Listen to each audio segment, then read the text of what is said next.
Welcome, and it's a delight to see you all here at this important occasion of both the opening lecture for the academic year 2023 to 2024, and also combined with a special occasion of our inaugural lecture for the Chair of Divinity with Professor Rachel Muers. Please be seated.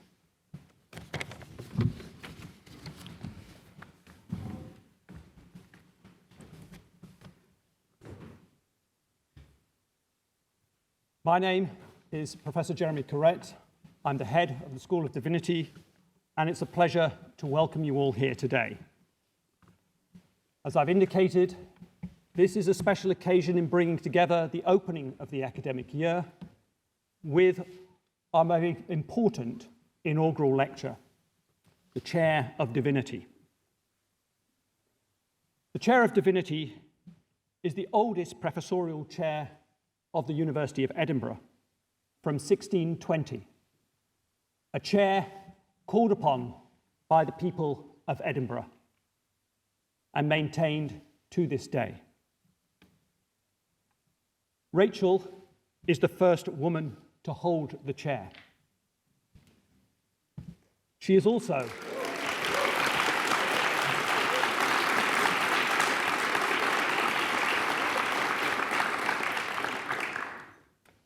also in that long history, the first Quaker to hold that position. You can clap, you can. On this special occasion, I would like to make a particular welcome to some very special guests. I first want to give a special welcome to Rachel's husband, Gavin. Can see you around. Thank you. And to Rachel's parents, Jane and Robin. It's a pleasure to have you here. I'd also like to welcome all the friends and visitors who have come from various universities across Scotland and across the United Kingdom. And all of those who are coming from around Edinburgh itself. And I'd like to make a particular welcome to the clerk of the Quaker General Meeting for Scotland, Michael Hutchinson. Thank you. Welcome. And from all those around the University of Edinburgh itself, all the teaching staff and the students who have come from other parts of the university, but I would particularly like to welcome Professor Sarah Prescott, who is our head of the College of Arts, Humanities and Social Sciences. And as we are joining our opening lecture with this special inaugural occasion, I would also like to mention a particular welcome to all my colleagues and to all the students in the School of Divinity, especially all of the new students who are attending our Welcome Week and for whom this is the first lecture at the University of Edinburgh, the first of their academic career here. Welcome to you all on this very special moment in the history of the School of Divinity. Before we begin, and in recognition of this inaugural moment and of the significance of the Chair of Divinity, I would like to give a brief outline of some of the key themes in Rachel's main works. Work which is fundamentally interdisciplinary in nature and explores issues and interactions between modern theology, ethics, Quaker theology, and contemporary philosophical thought. Across this wide-ranging theological and ethical engagement, Rachel's work can be seen to have shaped the theological agenda in a number of distinct ways. Or, as I would prefer to phrase it, a number of distinct openings in theology. And it is this concept of opening which I think characterizes the distinctive quality of understanding, learning, and insight that Rachel's work holds. Indeed, opening theology is a phrase at the end of one of her first works. 4 openings. Firstly, Rachel's work opened a unique theological ethics of communication by using the work of the German theologian Dietrich Bonhoeffer and feminist theology. She rethought the ways in which we understand silence and hearing inside the communication practice. Her work, Keeping God's Silence Towards a Theological Ethics of Communication, shows the importance of the performative utterance in theology itself, and its significance for understanding divine hearing and, as she states, our relationships of responsibility. And these, she expresses, emerge in a reflection on the act and practice of silence. Secondly, her work is opening up a series of connections to wider theological questions. And in the work with David Grummet, she examines the ethics of eating, exploring vegetarianism, and examining the ethics of non-human animals. And this can be seen in the 2 works that she did with David, Eating and Believing, Interdisciplinary Perspectives on Vegetarianism and Theology, and the other work, Theology on the Menu, Asceticism, Meat, and Christian Diet. These works open the practical theology of our dietary practices and choices, using classical, biblical, sociological, philosophical, and theological insights to understand the ethical aspects of our eating and believing and the connection between the two. Thirdly, Rachel's work can be seen to be opening up new critical insights and analysis of modern theology and its contributions across a number of centuries, carrying forward a very prestigious and distinct tradition of theological understanding and the disciplinary shaping of theology that was carried out by David Ford. This illumination of modern theology can be seen in a range of works, 2 works with Mike Higton, who I understand is here today, in a work called Text in Play, Experiments in Reading Scripture, and another work with Mike Higton, Modern Theology, A Critical Introduction. It can also be seen to continue in her forthcoming work with Ashley Coxworth, editing a new edition of the Modern Theologians, presenting a rich and full picture of 20th and 21st century theological thinking. Finally, we can identify the way that Rachel's work has opened up new interdisciplinary dimensions of ethical themes. In Living for the Future, Theological Ethics for the Coming Generations, Rachel shows how theological ethics requires an openness and commitment to the future, developing what she calls, and I quote, an intergenerational ethics and an intergenerational responsibility, a focus on life over idolatry. With a different focus on Quaker thinking, her work, Testimony, Quakerism and Theological Ethics, explores the public role of church communities in a post-secular age through the distinctive Quaker ethos, examining both the wider Protestant ethics of witness and the tradition of Quaker individual and shared witness. In these 4 ways of opening theology, we can see a theologian that listens and speaks across boundaries, disciplinary, confessional, and institutional. And by the very act of creating a space for the openings, we can see what new opportunities theological thought can do. We can see the continuous conversation and engagement between theology and other disciplines in the lived realities of the contemporary world and the importance and relevance of theology. It confirms, as she states, the importance of relational contexts and the intersubjective character of rationality. It is precisely this set of ideas and the theological engagements that provides a context for this inaugural lecture this afternoon. The lecture today will be followed by a short question and answer session, and after that, we will go into the Rainey Hall to welcome you all to celebrate this moment. It is my pleasure this afternoon, on this occasion of the opening lecture of the School of Divinity, to welcome Professor Rachel Muers to speak on Divinity amongst the Humanities, Idle Decoration or Water of Life. Professor Rachel Muers.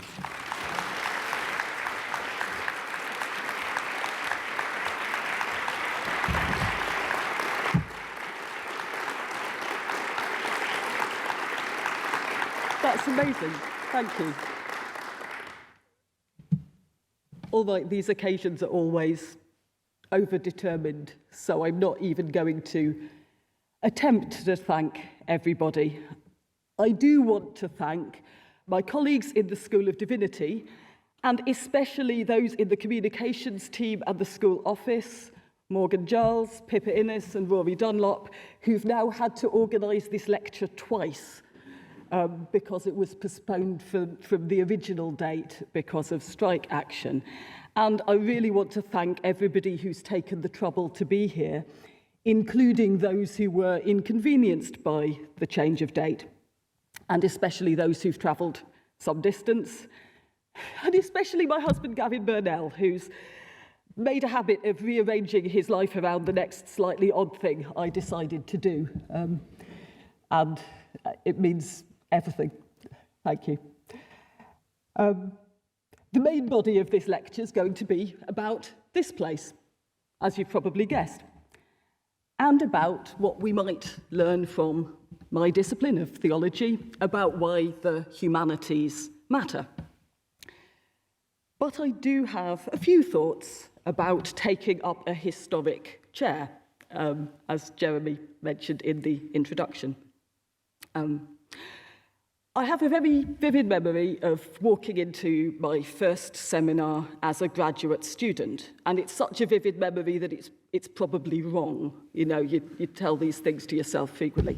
But in my mind's eye, it's a wood-panelled room, quite a lot smaller than this, little wood-panelled room, with a big wooden table, and around the walls there's, well, at least a few portraits of big men in big robes. You know, your doctors of divinity. This is an old English university, so they're the establishment, if you know what I mean. That's the portrait. And round the table it's also mostly men. I'm pretty sure that I've been working it out, and there must have been one or two women there, but that's the vibe I have from this space. And I'm walking in. And I thought, well, this is different. Because then, as now, in our undergraduate lectures, theology and religion, it was mostly women. And then I thought, the blokes in the portraits must also be thinking, well, this is different. And I thought twice about telling this story, because maybe it sounds as if I'm asking for sympathy or saying this was some sort of huge problem. And actually, for me, it wasn't. It wasn't off-putting or unpleasant. And then as soon as I say that, I worry that I'm denigrating the experience of people for whom comparable situations are really bad. But this is my story, and I was pretty clear I was in the right place. I thought these great dead men didn't know I was possible. That's okay. It just means they didn't know everything. Great. So there's more to do. What's next? Here's some more thoughts. Some of you aren't going to be able to read the slides. Don't worry about it. I will just tell you what's on them. You've got a picture of the great 20th century political philosopher Hannah Arendt, from whom I've learnt a lot from my colleague David Grummett, among others, who was mentioned in the intro. Arendt started her acceptance speech for a big prize, the Lessing Prize of the city of Hamburg, by reflecting on her response to being given a public honour. Arendt said, it's the end of the quote that you've got there, I'll talk about the rest later, that a person appears in public at all and that the public receives and confirms them is by no means a matter to be taken for granted. That a person appears in public and that the public receives and confirms them. I mean, and this wasn't, I mean, she really wasn't doing tacky Oscar acceptance speech sentiment. I mean, in the context of her work, it's a deep and somewhat disturbing point about how important it is to have spaces where people can be recognised and heard and can come to matter politically, and about how fragile those spaces are. The lecture's called Humanity in Dark Times, and some of you know Arendt had lived through some very dark times, and as a former refugee and a stateless person, and knew all about the lack of a public space that would recognise her. What Arendt calls the world, the space between us, the space, the place in which we speak and are heard and act and are seen, is not something just built into, automatically given in the order of things. It's not something that's generically just there. It's always particular, just this space, just this people, which means also that it always requires and calls on us to act and commit to it. So, for example, this space, or this wider space of which we're opening today for the new term, New College, feels pretty solid and unchanging, and it looks good as heritage in the photos, but the clue's in the name, right? It was quite recently a new thing. It required specific work and love and commitment to make it. And it takes a related but different kind of work and love and commitment to pick it up and take it forward. And that's what Arendt thought you were thinking about in the context of receiving the honour. One of the things that spoke to me particularly in her words about accepting an honour was her emphasis on the tension or the disjunction or the non-obviousness, this kind of not taken for granted between a person and their public recognition. You ask, is that role really me? How on earth can I be that? Maybe you ask it, especially if you're something that is or was supposed to be impossible. But Arendt thinks that tension's just unavoidable. The oddness, the non-necessity, the, whoa, can I do that? Is that really me? What's that all about?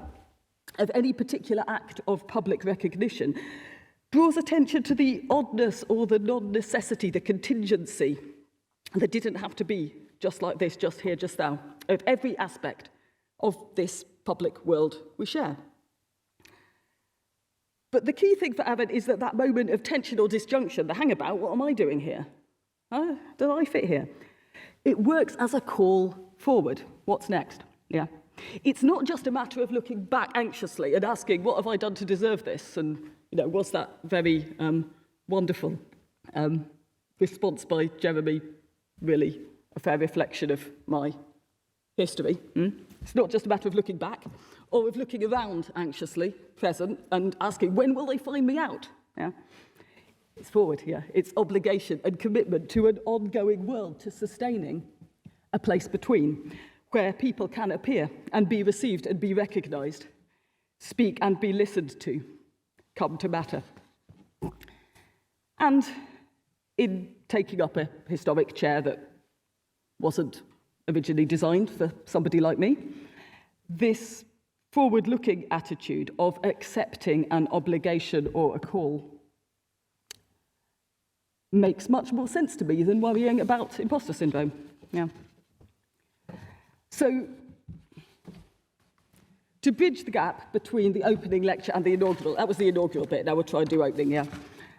If there's anyone here, new or newish into the New College community, who is wondering on any level how on earth they got here, first, join the club, and second, we're here now. This is us now, let's do this. And I offer you as back to my colleagues as the inspiration that I received from them when I arrived, this very ancient traditional coat of arms created for New College in 2021. Yeah. Forward-looking, yes. We can keep the seats warm, even if they aren't seats that were originally made for us. We can keep the seats warm for the next group of people who won't be like us either. But the main thing I want to talk about in this lecture, I wanted to try to do in this lecture, is say something about divinity among the humanities and why the humanities matter. Theologians of my generation have inevitably spent quite a lot of time around all the debates about whether theology ought to be a university subject, what kind of university subject it is, whether the university deserves theology, whether theology deserves the university, so on. Many people have made many distinguished contributions to it. It's not what I'm aiming for in this lecture. People who've signed up for intro theology will get a bit of it next week. Yeah. But I think that for theologians, several years of debating our right to exist and what we're trying to do may possibly mean we have something to offer among the humanities to a case for the value of the humanities. And I'm going to try and say something about that by taking us back to when this place was new, when New College was new. Now, I apologise if this is triggering for colleagues, and particularly for Professor Bond, because this is a picture of building works at New College. Yeah. Yes, there's a small group of people laughing, and a small group of others going, oh, it's not funny. Still, this is when it was new, right? This is the laying of the foundation stone at New College in 1846 by one of my most distinguished predecessors as Chair of Divinity. It says in my notes here, check whether David Ferguson's here, and if so, say, respect to present company, respect to David Ferguson. By one of my most distinguished predecessors as Chair of Divinity, Thomas Chalmers. Of course, this was after he'd left the Chair of Divinity at the university, which is why New College was coming into being in the first place, but that's another story, and we leave that to the church historians. But anyway, here he is laying the foundation stone. And in his address on that occasion, he said, "Let us not imagine that the edifice whose foundation is now being laid, shortly to arise in graceful superstructure to delight the eye, is only to serve as an idle decoration for the metropolis of our land. Let it be our endeavour and our prayer that it shall become a fountainhead where the waters of life might issue forth for the healing of our families, a well of moral and spiritual life." I want to ask about how the arts and humanities as a whole are a fountainhead for the waters of life and not an idle decoration. And I guess within that, what my own little sub-discipline of theology can contribute. I feel the need to say a bit first about how I put divinity among the humanities, or how I put theology among the humanities. For what it's worth, I'm committed to the idea that the subject matter of theology, what I do, is not religion, i.e. not just human beings and what they do, but rather God and all things in relation to God as their origin and end, as Thomas Aquinas nearly puts it, and as I make all starting students think about. Yeah. It's the last part of that little summary section that theology is looking at all things seen in relation to God as their origin and end that allows me in turn to find a common cause for theology and the humanities. In a university like this, theology is one among many locations for disciplined and critical reflection on origins and ends, or sources and connections and directions, or truth and meaning and coherence and beauty and goodness and value, as they appear in diverse human contexts and conversations and traditions. Theologians are, among other things, interested in the sense humans can and do make of the sense that all this makes. And that puts us at least, at the moment, in this particular weird contingent institution of the 21st century universities, among the humanities. God and all things in relation to God as their origin and end was one of the ideas that got me hooked on theology as an undergraduate. So this idea that I could study everything, that's the interdisciplinary side maybe that Jeremy's talking about, which I sometimes just say I don't know where to stop. Yeah. I can study everything and it'll still all hang together. even if I can't see how it all hangs together. There's a kind of promise of coherence and connection. Here's one of the illustrations I often use to show this. For those who can't see it, it's one of Hildegard of Bingen's illustrations. This is mid-12th century, and this is from her book of divine works. I use this to speak about how particular things, human and non-human things, hang together within a vision of the origin and end. But then I also use it a bit to illustrate the question of the lecture, because things like this are quite pretty, right? And one might start to think it's almost verging on being an idle decoration. And going back to Chalmers' words, when I set out as an undergraduate in theology and religious studies in the mid-1990s, it certainly seemed that the subject was regarded by many not inside it as an idle decoration. Was maybe a bit like New College itself, right? Pretty and old and a bit puzzling from the outside, both much more mundane and much more exciting from the inside. So in theology and religious studies, we're used to being a bit, religion, that's nice if you like that kind of thing, makes a nice little sideline to study. It's the thing that you can have taught in school by a non-specialist, and so on and so forth. We're used to this. It has felt increasingly in recent years that all the arts and humanities subjects are starting to be seen that way, as a nice extra to have around, if you like that sort of thing, but somewhat at a tangent to the serious business of inventing useful things and making money. As David McCulloch put it recently, that's one of the quotes that's on the slide some of you can see, there's a great temptation to assume that the humanities are an optional extra, a bit of leisure time fun alongside the real hard-nosed human business. That's interesting, of science, medicine, or engineering.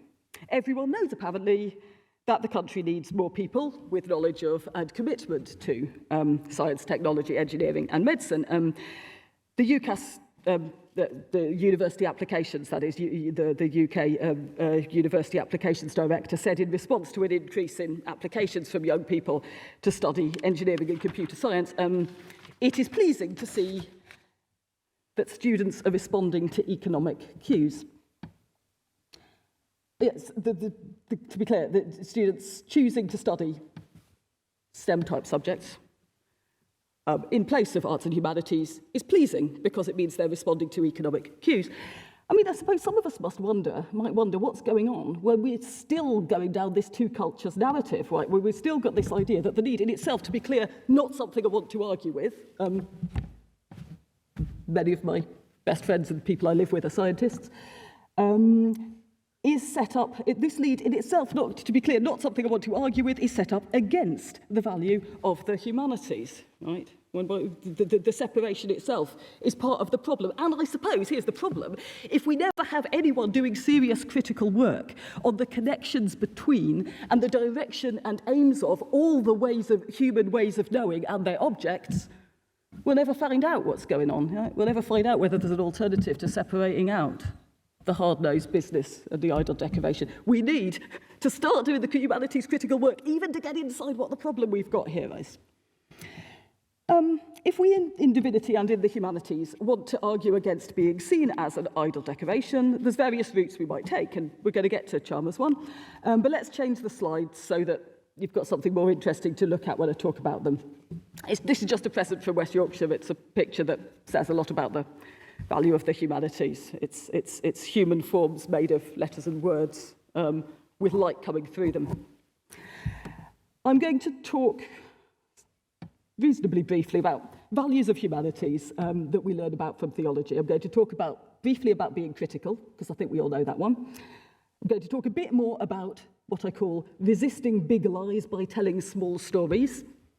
And eventually I'm going to talk about wisdom and the water of life. One way of defending ourselves that we're quite likely to seize on involves being critical.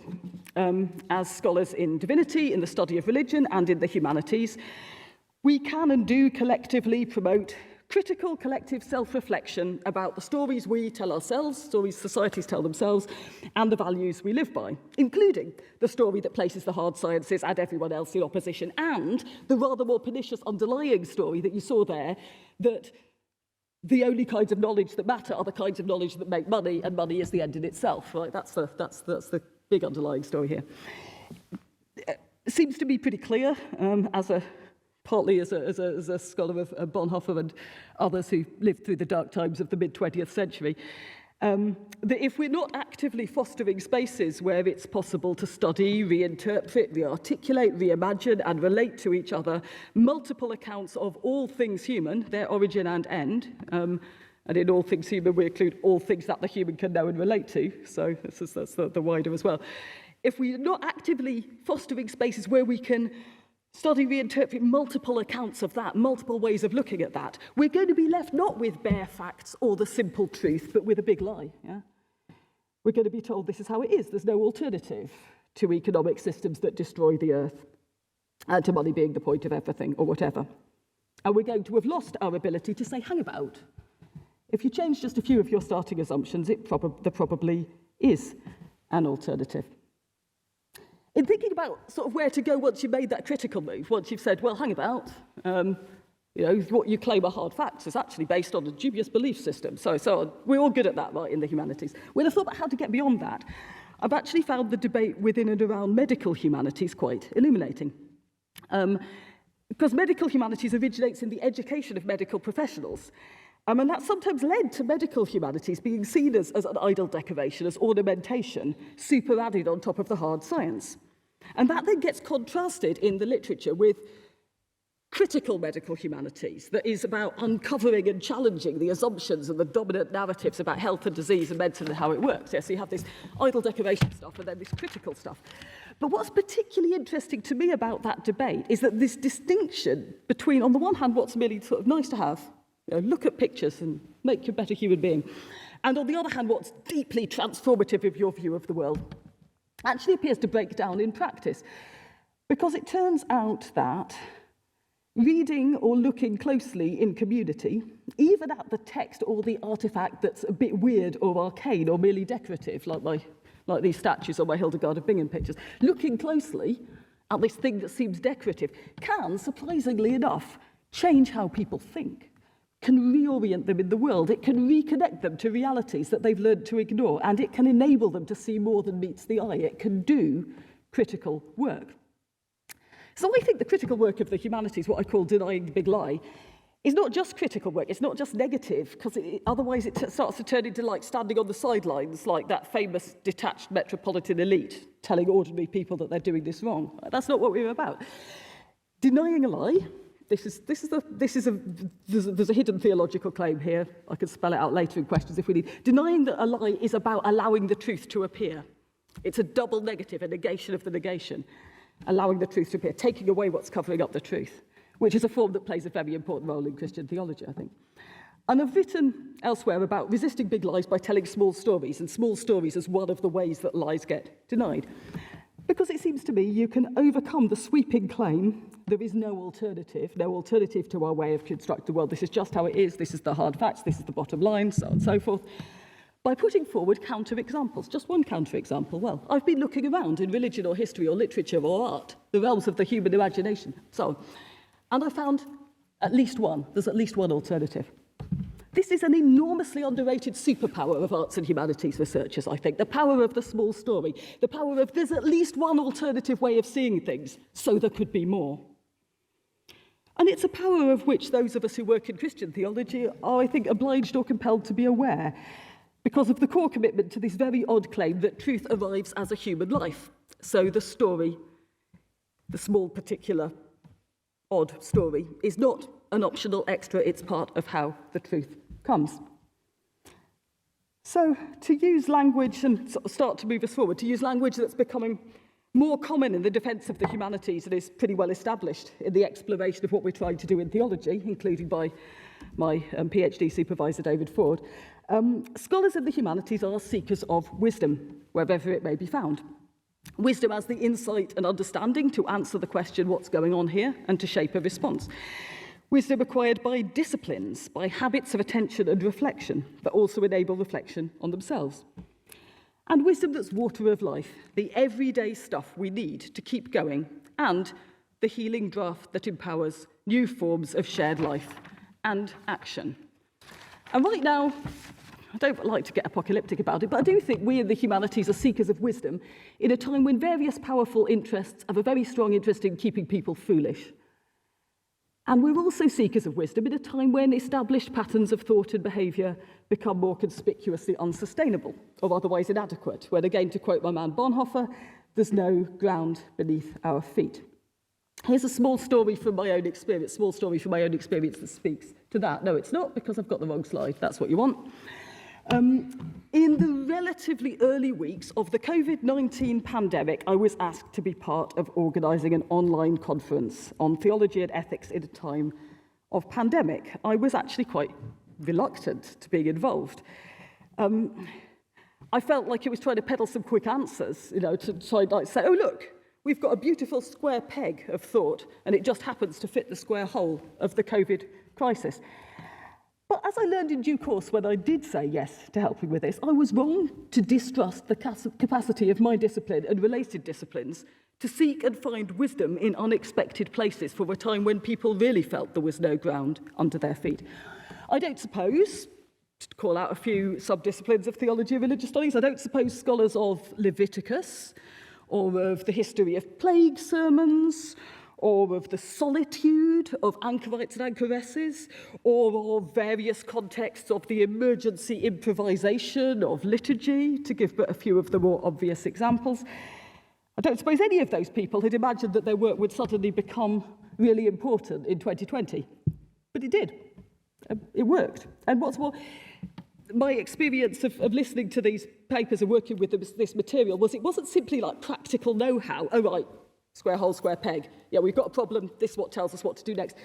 It was actually something more like, something deeper, something more like there is a human possibility of seeking and making meaning in this particular kind of chaos. And theology, among and not without the humanities, brought to this situation a deep commitment to thinking the unthinkable as it's encountered and wrestled with in everyday life, as well as a hope that that thinking has some outworking in life. Right, now I need Thomas Chalmers back. Where are you, Thomas? He's here. Hooray. This is what I like about Chalmers' speech. You see, he reckons that the alternative to being an idle decoration, that people just say, oh, that's a pretty building, is not being the thought police or the grumpy voice at the back of the room, but positive, bringing the water of life. And bizarre as it may seem, Chalmers' theology of water supply is quite interesting. My good friend and partner in crime, Mike Higton, who was called out a couple of times, couldn't make it today. He gave me the phrase, back in the day, a theology of central heating, which was his brilliant parody of this academic tendency to think that something's worth doing just because nobody's ever done it before. It's like, yeah, you can write a theology of central heating, but it's pointless. Actually, Chalmers does actually have a kind of theology of water supply. And when he's talking in 1846 about water and fountainheads, I mean, he's obviously thinking about Scotland's rapidly growing industrial cities and towns and the very live concern about how you get them clean water. It's a big deal in Glasgow, where he'd made most of his career, not so much in Edinburgh, because that had a good water supply. Here it is.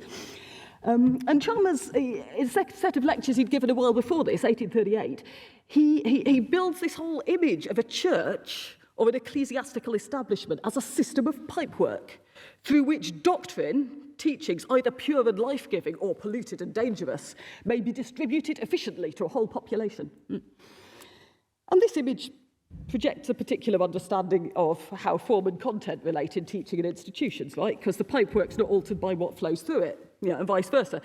And so if you just do pipework, you could think efficiency and ease of maintenance, a well-functioning institution. He was good at well-functioning institutions. He claims, for example, that at the Reformation, people like our good friend John Knox left in place the key delivery mechanisms, as it were, for Christian teaching and simply replaced bad doctrine with good. And that you could do that with churches, right? You could leave all the pipework and just feed different teaching in. So maybe if that's the image, this college was to be responsible for drawing the waters of life and feeding it into some refurbished ecclesiastical pipework for distribution to a thirsty nation. We could have the argument about church someplace else. I want to think about how that applies to the university, because when I translated that into a university context, I thought this is like those models that seem to assume that universities sort of produce knowledge and then dispense it to the world. Like they drop it from the great height of the ivory tower and hope it makes an impact when it lands. In that sort of way of looking at things, there's a really strong distinction between the source and the destination, the giver and the original possessor, and the receiver and the process of the product. And those also end up being, let's name it, distinctions between classes, distinctions between clergy and laity, or some sort of non-ecclesiastical equivalent. Maybe these days distinctions between the metropolitan elite and hard-working families, who knows? So you have the clever people make the knowledge and then they sort of feed it out into the world. Now that's not how I want to see learning in the arts and humanities working, partly because it's bad ethics and politics and partly because it's not true. Yeah. Apart from that, it's great. Fortunately, by introducing the biblical motif of living water or the water of life, Thomas Chalmers does suggest some other ways of looking at it. You have there Revelation 22:1, which is the river of life, which I think is probably what's at the top of his head, the river of the water of life flowing from the throne of God and of the Lamb. And I think he was probably drawn to this sense that this image, that's an image, yeah, if you just read it on its own, it does seem to have this singular elevated source, which might lend itself to this idea that like, you go up there and you find the authoritative good stuff and then you dispense it. But also in the background is this whole complex tradition from the Hebrew Bible onwards and refracted and reread, especially in John's Gospel, about the water of life as the everyday present gift of God that fulfills need, and as something that's really close to home, that's embedded and embodied in people and communities, is truth, but it's truth that you find in and among the ordinary way of things. So I've put here the quotation from John 37:38, in which the believer, the one who believes, becomes a source of living water. It's not a well-regulated supply from an authorised point. It's an unruly abundance. And the life that's made available is not just associated with the head, with the right ideas, but with the guts. Yeah, right. So it's also knowledge that's lived with the whole person. And in fact, back in 1846, what Chalmers was actually talking about was not a system of pipework, but a community of people who would come as and remain seekers after truth, which is actually on the New College coat of arms, yeah. Our traditional New College coat of arms, seekers after truth. And just as such, as seekers after truth, they would become, in due course, sources of life and healing in communities. And I don't know, I think that's not so far away from what we hope for students in theology and religious studies and more widely in the arts and humanities. Not that they're reliable containers and carriers of the suitably validated knowledge that we dispense to them, but that their life and work is generative beyond what we could foresee. Okay, I've got a couple more things to say. One is about a problem with all that, and then one is about the last bit of the story about Thomas Chalmers and the foundation of New College. Let's see how we get on. And I had to bring the Quakers in, so I'll tell you about this in a minute. Because my reading of the idea of living water as generative within communities, sets up a problem, because if we're talking about gut knowledge, about wisdom embodied, about truth sought and found and given out by anybody who follows and trusts it, I feel like we're on really interesting theological ground, and it becomes a lot less clear again why we need academic spaces. Because the whole system of dispensing really good, pure ideas is redundant if everyone has her own local fresh water supply. And focusing it on this lecture, among the humanities, everyone can have an opinion on every matter related to the humanities, right? We all know what we like. It's just all subjective. Teachers in arts and humanities panic at that point. It's just all subjective, isn't it? What's the university for, other than to make things more complicated? And maybe we've all had enough of experts. In other words, if you go too far down this embodied knowledge, community knowledge, generative knowledge, you start talking yourself out of a job, right? And actually this distrust of what goes for wisdom, the deep sense that those who claim to be closer to the source by virtue of social or educational privileges they enjoy, that those people might actually be worse off than those who don't claim to know a lot, is a distrust very proper to theology, very proper to Christian theology, and quite close, as you may or may not know, to the heart of my own religious tradition. This is the illustration is the front cover of an example I like from the 17th century Quaker preacher, Isabel Yeamans, and her tract was called An Invitation of Love to All Who Hunger and Thirst After Righteousness, to come and take of the water of life freely, without money and without price. She stacked up at least 3 biblical references there in the style the Quakers writers tends to use. Just piles them all up. And she contrasts in this pamphlet the true healing and consolation freely available to all who desire it, and breaking out of economies of scarcity with the finely handcrafted containers of authorized wisdom dispensed by elites. And of course, she made a lot of the association in John's Gospel of the water of life with a woman spreading good news. And I suspect, a lot of what's going on here is she's really annoyed by telling that a woman who preaches the gospel is not a thing, because she knew she was. Yeah, she knew that's what she was doing. And it seems to be important, not just for sort of top-level gender and class reasons, but some deeper reasons, not to jump too quickly to some sort of claim about how obviously the wisdom we learn in an institution like this is much better than the common or garden sort. In fact, I suppose I want to say that one of the gifts theology, at its best, brings to the humanities is its integral connection and sense of obligation to communities in which its claims of wisdom are tested. And tested in the only way they can be, by being lived, including lived by people who've no wish to darken the doors of a place like New College.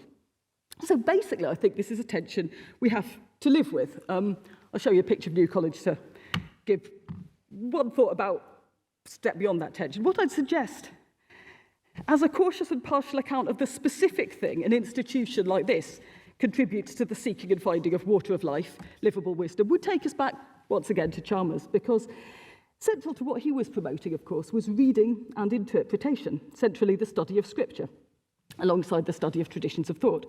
In other words, he didn't expect to be pulling wisdom out of nowhere.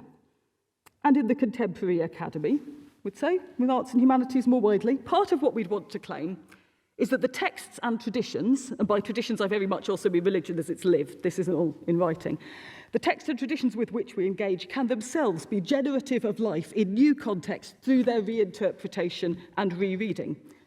And maybe one of the things we're trying to do is interpret and study and teach our subject matter, our texts and traditions, in such a way that they function as water of life, and not just as decorations, or which is the side I haven't talked about so much as weapons, which is another thing that sometimes function as. And that means, coming right back to Jeremy's introduction, keeping them always open to reinterpretation and rereading. Perhaps an appropriately modest version of what we're doing as scholars of divinity and the humanities is forming readers and communities of readers who care about good reading as part of how humans find truth to live by, part of the healing. That's what our disciplines form us towards. I'm very nearly there. I want to end by saying one more thing about the contingency and fragility of the world and public space. So right back to Ament at the beginning, because as is well known in New College, after he made this big speech about his vision of the college, Chalmers, the hero of the hour, ceremonially placed a bottle in the foundations of the new building containing various documents and a set of coins of the realm. It's a nice time capsule. And it's well known in New College, so well known that it must be true by now, that in the process he managed to break the bottle. And this is one of the points where I feel most connected to Chalmers, to be honest, because anybody who knows me knows that I'm really good at breaking things. I managed to raise 2 children, but I think that was a fluke. Anyway, good old Thomas Chalmers managed to break the bottle at the crucial moment. And I find it useful to remember as a final thought that we don't just build and maintain particular spaces, we also mess them up. I've said that our institutions are limited and time-bound, but they also tend to come with cracks in them, wounds and traces of past damage, some of which heal over time, but some of which just have to be lived with. That broken bottle is still in the college archive, right?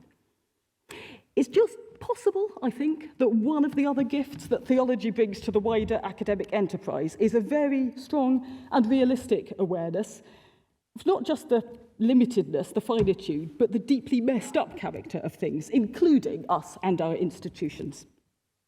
And our trust that we can carry on despite that. We're trying to speak of God and all things in relation to God. We're engaging with the biggest questions that there are, and at the same time, we're just a bunch of people in a room, right? In a little corner of a world that's variously on fire and tearing itself apart, in a higher education system that has all the problems we don't need to enumerate now. And we accept the obligation and the call to continue to try to make something for a future generation of this penultimate fragile space. And looking back to my experience of listening to theology in COVID-19 and of trying to attend to the small stories of those before us who have thought in and through dark times. Perhaps this is just what we are supposed to do, and I'm privileged to be here to do it with you. Thank you.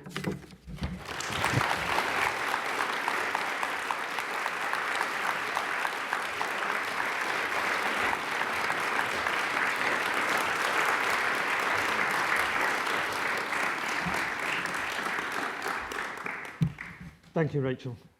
We have time for a short Q&A. I do think we have microphones, is that right? Yes, I see one up there. So if you wish to ask a question, please do. It'll come round. So anybody want to open up the discussion? Okay, then I will start. I have a question at the back.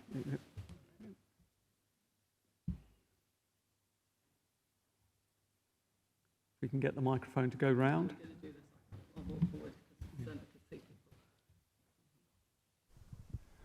Rachel, thank you very much indeed for that.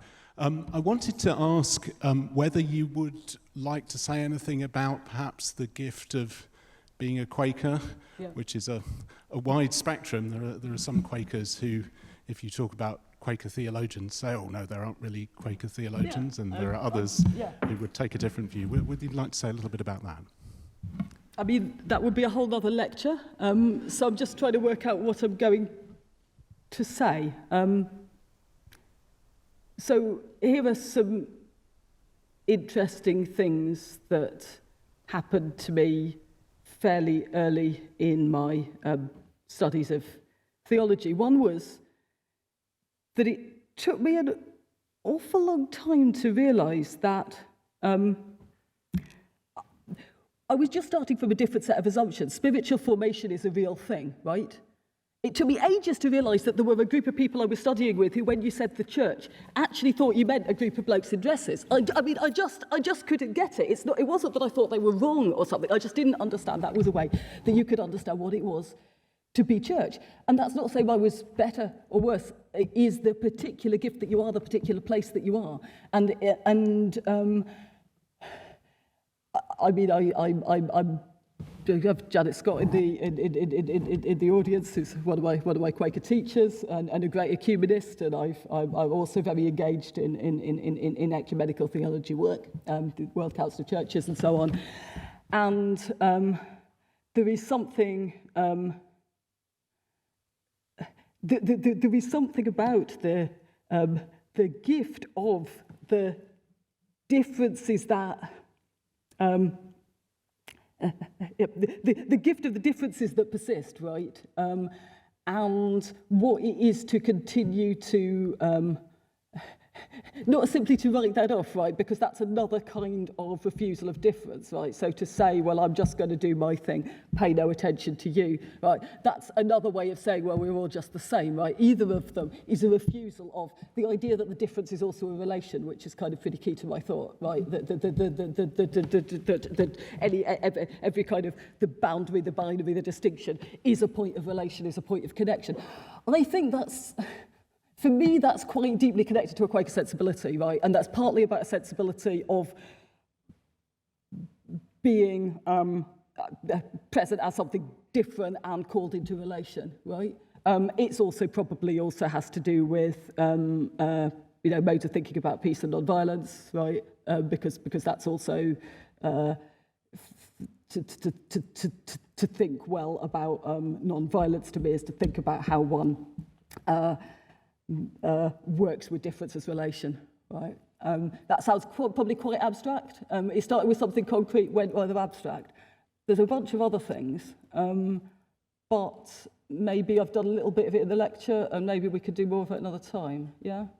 That could be all right. I'm aware there's maybe more questions, or maybe I've just talked too much so there aren't. Another question at the back. Thank you, that was beautiful. Hi. I'm just wondering if you could speak on how we balance that understanding the work we can do can be life-giving but can also wound. How do we engage with our social responsibility as scholars recognizing that, yes, we don't want to drop things from an ivory tower and see if anyone picks it up, but that the work we do exists in a public space. How do we grapple with that, especially in the realm of divinity? Thank you. Yeah, the section I cut out of the lecture because it was going wrong already, but also probably because I chickened out, was the section where I discussed my man Thomas Chalmers. There's a whole other section of his speech which is about war, basically, which is about how I'm going to get the wording wrong, but there's an image of what you're doing in New College is basically training people to fight against the encroaching threats at the borders of church and nation, right? There's different ways to understand. And, you know, it's a set of martial imagery, and okay, it's a defensive war, and then he pulls back from it and says, oh, but actually the primary purpose is healing. But I wanted to pick it up as a very salutary reminder of precisely what you're talking about, and I think maybe, if I'm honest, some of us of my generation in theology haven't quite kept up in our writing, even though we've kept up with it in our thinking, with the how you deal with the shocking global power of bad theology, right? And the shocking increasing global power of bad theology. What the Patriarch Bartholomew called in a recent lecture a kind of counter-ecumenism, right? So I do sort of nice fluffy ecumenism. I do World Council of Churches ecumenism. You've got contexts in which I don't even want to say conservative because it's not conservative, but if theology is being used to boost a mixture of ethno-nationalism, populism, misogyny, homophobia, all neatly packaged up, right, and tied in a religious bow, and put a label on top that says you cannot question this because this is the theology, right? Because this is what the texts are. My problem is that, you know, coming back to my man Chalmers, basically I'm a pacifist, right? So I can't fight the other side of the culture war. I have to find a way of doing the theology that engages in a different way with the cultural challenge. The best I've got is to say, to teach to interpret in ways that keep the interpretation open, right? That says, there's another way of doing this, but it's not there's another way of doing this, I have the package. There's at least one other way of doing this. There's at least one, right? Yeah. That is probably not a particularly strong weapon, but that's kind of part of the point in my understanding about how truth works. It doesn't arrive armed. If it arrives armed, then you want to ask whether it's truth. So I think that's maybe my excuse for not having a solution, because I think there are some sort of ways in that, you know, we'll just claim the power and do it better, which is not where I want to be, and not where I think theologically or ethically I want to be. So yeah, I don't have a full answer. I have the answer that, yeah, we need to be talking about this, and we need to be naming this. So thank you. I really appreciate your question. Thank you. I've just got to have a water. There's a question here.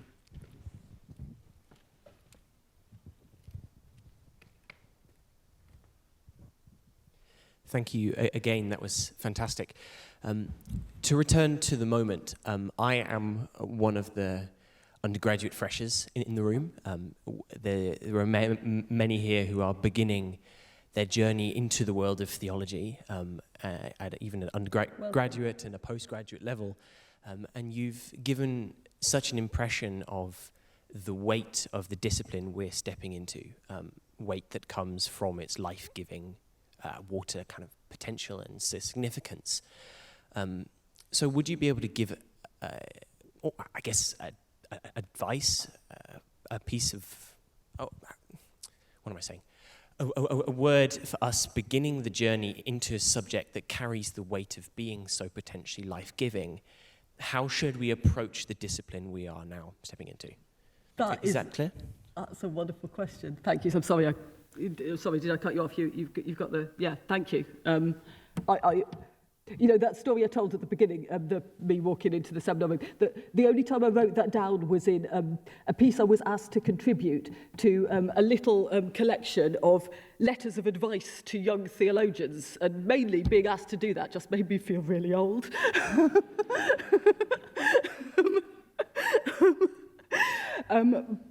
But what else I said in there, as far as I could, was trying to say, I mean, for goodness sake, just do it. I mean, we really do need everybody's voices, and this really is important. But it's not important that you get it all right or know it all. It's important that you're here, and that's the thing that I wanted anybody picking up the book to know, I think. And I think there's something about, I don't know where you're coming from, I don't know where folks here are coming from, folk are coming from very different places. I think a lot of folks studying theology specifically, and it may work this way in other disciplines within theology and religious studies, at least some folks do wrestle with this question of how to navigate the language and the ways they already know of speaking and reasoning about God, because they come from a faith background of some sort, and the speaking and reasoning about God that they're expected to do in the academy. You know, folk just that's just a tension that people deal with. And the two things I thought of to say in response to how to navigate that was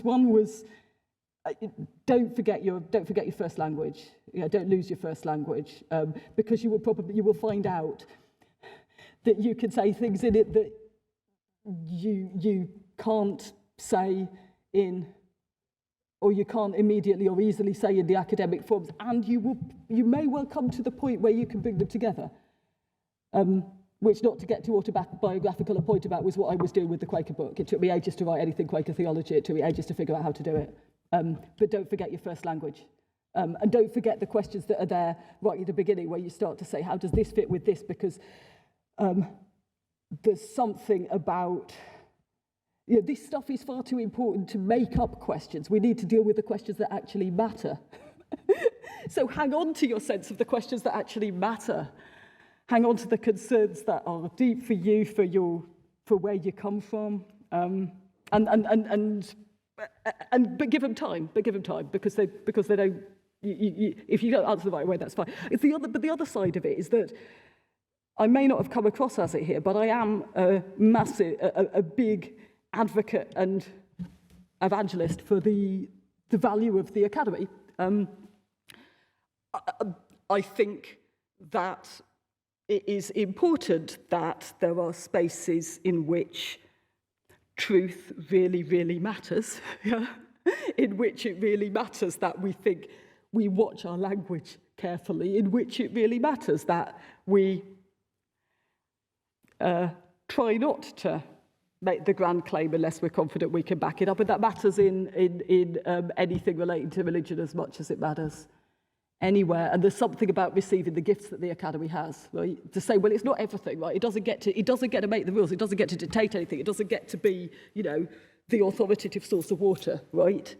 So it doesn't get to be everything, but it does do something. It does something worthwhile. Yeah. So it's figuring out what it does that's worthwhile and what gift you have from it, but then also what you bring to it. So that's the other side. Is the sense of needing everyone's voices. Sorry, I hope that helps a bit. There's something there. I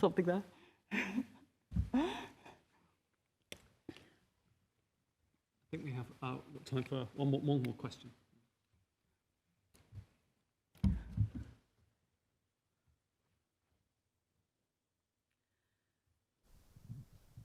Thank you so much. I took quite a few notes I'll be processing for the next few days, I'm sure. Obviously, could you hold the microphone up a wee bit? Thank you.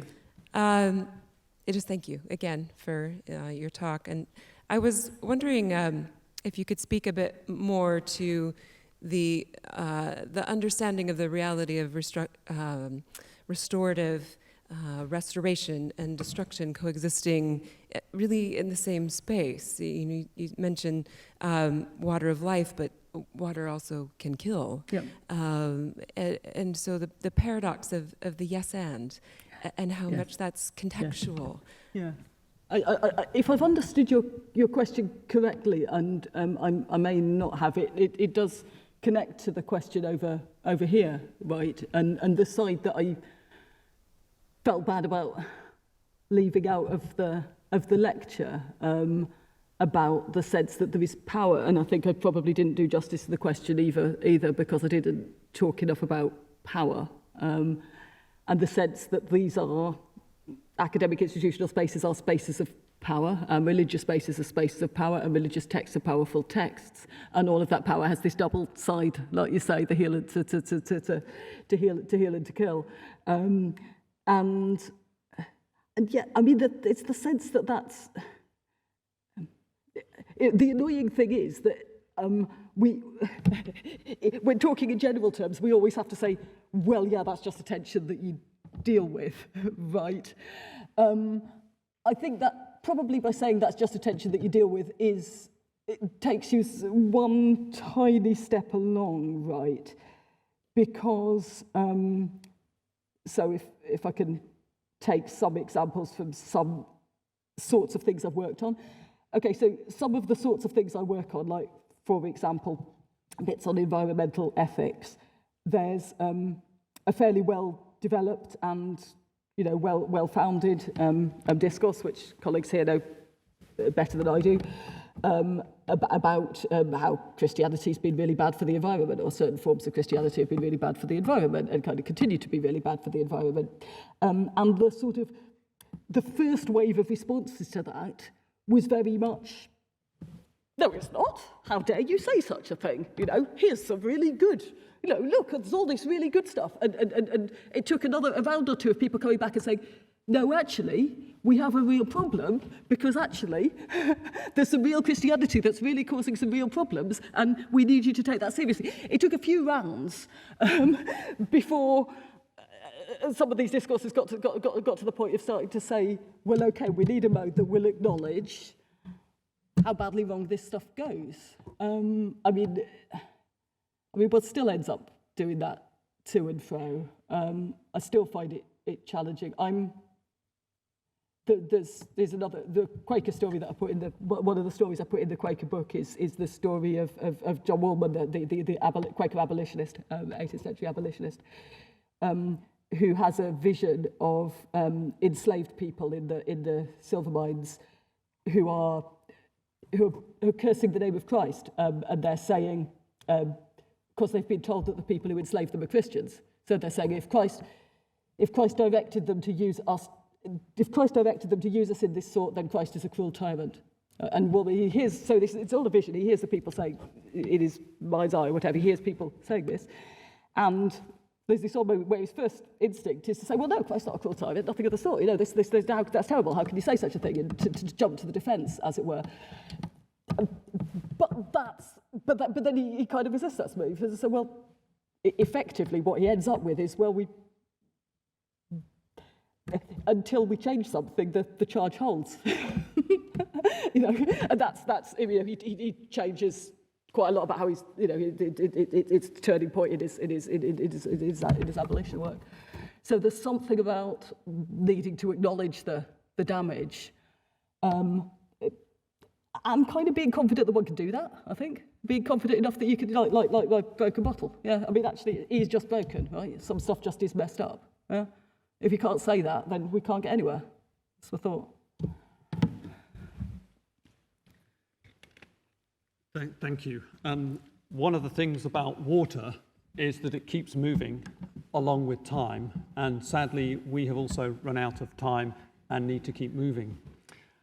I just want to pause for a little moment to reflect on what we've experienced today, both as our opening ceremony of the academic year, but also an appreciation for our new Chair of Divinity. And what we've heard today is something about the importance of the generative element of water, and what a constant reflection, both on the past, going back to Chalmers, does in order to kind of re-engage and rethink and constantly regenerate the theological moment in the academy. I think what I've appreciated in terms of what Rachel has brought to us is that significance of the place within the humanities. And what I will take away is those two figures that we were shown on the slide, because I think that what Rachel has enabled us to see and remind us of is the constant need within the humanities to have perspectives which are often ignored or denied or not given a place. And what you've shown is precisely that theology brings a perspective that can often be missing. And I think that what we've also seen is that Rachel's work brings that water of life constantly to the fore. And in that process of understanding enables us to constantly transform ourselves as a community. And finally, what I've heard today is that dimension of ethical responsibility in carrying out that task. So I hope that you can all join me in thanking Rachel for her transformative, water-giving, and generative lecture. Thank you, Rachel.